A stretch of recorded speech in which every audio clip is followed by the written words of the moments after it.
guys, welcome back to my channel. This is Tita Lavinia of Titas of Pageantry, and for this episode, we are going to talk about the newest kid on the block, Miss Universe UAE. So please make sure you stick around, please subscribe to the channel, as well as hit that bell notification button for your weekly pageant fix.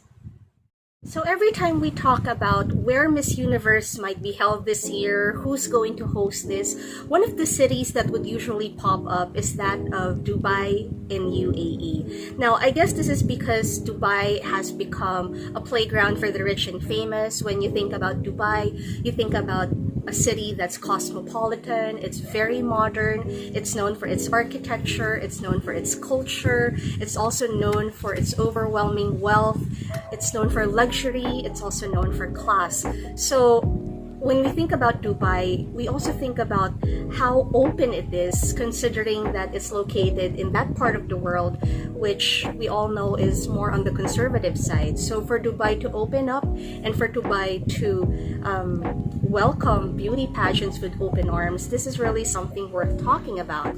Now, on October 7th, when news first broke out on the involvement of the UAE, a lot of people thought that it was actually Miss Universe moving the finals from Israel to UAE. Now, it took a while for people to realize that it was actually UAE acquiring the franchise for Miss Universe. Now, this, of course, is very exciting to a lot of pageant fans, because looking at the players of this organization, looking at how everything is being organized, looking at how everything is being presented to us, we now have an impression that Miss Universe UAE is now pegged to be the biggest and the grandest, as well as the most well-funded Miss Universe national franchise. So I will be giving you more information just so you have an idea why a lot of people are anticipating this.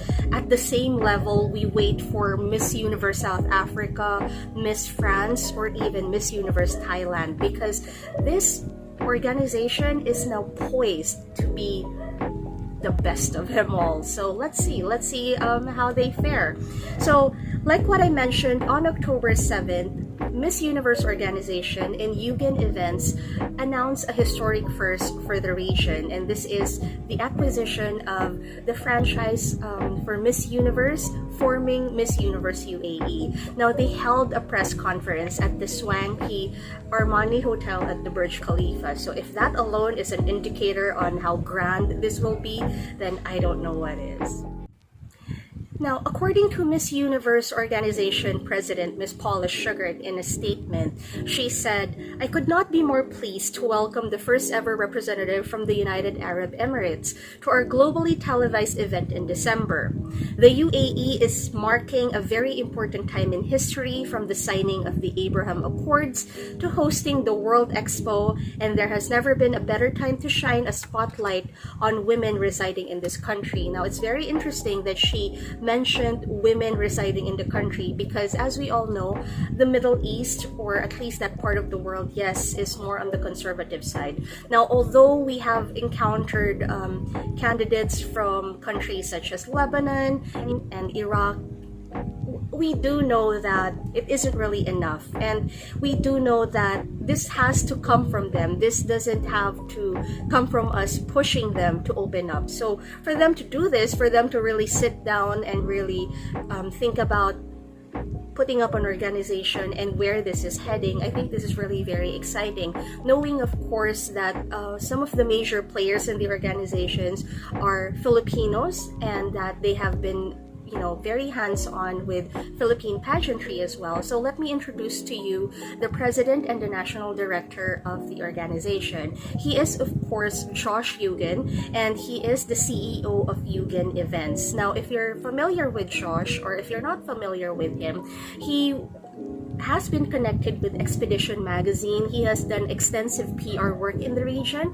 and if I'm not mistaken, he has also involved himself with PR work concerning designer Fernie Amato. Now, in a statement, he also mentioned that it is such an honor for Yugen Events to partner with an organization like Miss Universe, who has been in the industry for the last 70 years, inspiring and empowering women from all over the world.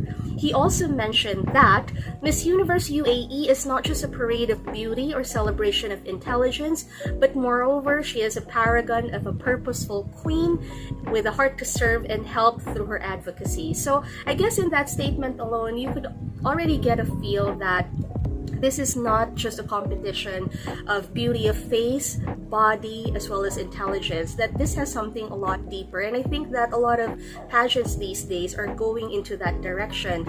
They're finding more socially relevant things to do. They're finding more socially relevant things to accomplish. So if the organization is laying the foundation for going beyond beauty, then I guess this is really a step forward, not just for women, but women in the region, as well as creatives in the region. Now, what I like about this press conference and how they would schedule their post and introduce us to the organization is that it's very organized and it seems to be very transparent. Now, they released the official council, and these are of course comprised of Josh Yugen, who will serve as the president and the national director of the organization. They have Afaf Meki, who will be the head of charities and philanthropy. So this alone just gives you an idea that they're really dead serious about their philanthropic endeavors. They have Ferne Amato, of course, a household name in Philippine design, as the head of creatives. So he will oversee everything that has something to do with design and fashion. We also have Maggie Wilson, a welcome addition to the group. She will be the creative consultant of the organization.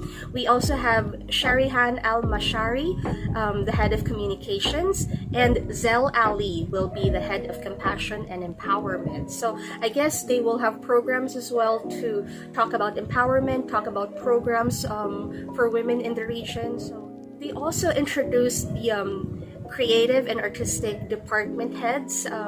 We have Kevin Oliver, he will be the show's director.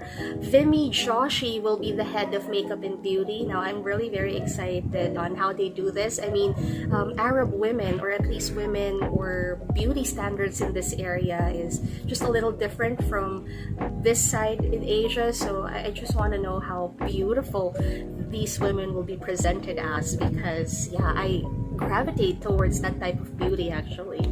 We have Lucas Alves, who will be the head of photography, and Chanel Ayan will be the head of runway. So they will have an in-house runway coach. Know that you have a number of questions, so let me go ahead first and give you some information about application. Now, it's very interesting because right after launching the website, it actually crashed because a lot of applications came in. So for you to apply, and hopefully everything is up and running now, all you have to do is go check out www.missuniverseuae.com. And I really like that they seem to have a really simple set of instructions on who can join. First of all, the ladies have to be between 18 to 28 years old. They can be either UAE citizens or residents for at least 3 years. So let me be clear on that. They can be natural born UAE citizens with all of their culture, their traditions, and their religion intact, or they can be expats or residents. They can be foreigners, but that's fine as long as they've been residing in the UAE for at least 3 years, and that as long as they have a valid ID. So I guess these are pretty easy conditions to fulfill if you're thinking of joining the competition.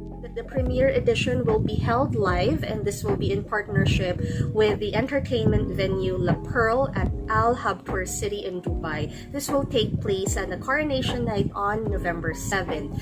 Now, they also mentioned that the 3-hour event will feature women representing beauty and the essence of UAE, and that these women will compete in multiple categories. They will have personal statement, couture activewear, which I'm sure will probably be a little similar or will have touches on what we saw at Miss Universe Philippines when Ferne Amato did that cape robe thing for the swimsuit competition. But this time around, there won't be a swimsuit competition, so they will get into an activewear, but couture. Of course, evening gown and interview. So I will be flashing the important dates for you if you're interested. Casting call will start on October 15th in time for the finals on November 7th with events in between. So another thing that I would like to also mention is that they will be choosing 30 ladies to compete at the finals. So there. Now, they also rolled out frequently asked questions on the Instagram site, and it's very interesting because I know that these will come up a lot. So one of the questions that was asked is, what if I was chosen as top 30 and I do not have gowns? And it's very interesting. This is what they answered. We will provide all gowns for the shoots, for the prelims, and for the coronation. We will provide all activewear, opening couture gowns, and evening gowns. In addition, the first ever Miss Universe UAE will be supplied with all the wardrobe, casual and formal attires, plus shoes for the International Miss Universe show. Now, to me, this one seems to be an organization that is hell-bent on taking care of their very first winner and maybe their successive winners. And I also feel that because the heads are mostly on the creative side who have worked with luxury brands or luxury itself, I think that this is their pet project and that they're really going to pull talent and funding into making sure that all aspects of the competition, at least for the visual aspect of the competition, is well taken care of. Next question, what is the height requirement? And they answered none. There is no height requirement at all. And I think that this is now being adapted by a lot of organizations out there. It's one of the most asked questions for the organization is, will the winner have to wear a swimsuit when she joins the international show? In which they answered no, she can only wear what is respectful and comfortable for her. Now, I think that this is really very powerful. I know that for old school pageant fans, this isn't exactly what we're used to, but times are changing, and beauty pageants nowadays are really pushing for individuality, they're pushing for empowerment, and they're also pushing for just freedom in allowing your religion to be respected, your culture to be respected, your beliefs to be respected. I mean, as much as we want even playing field for everyone, I think it all boils down to sensitivity these days. So there you go, guys. Like what I mentioned earlier, this pageant is really very promising.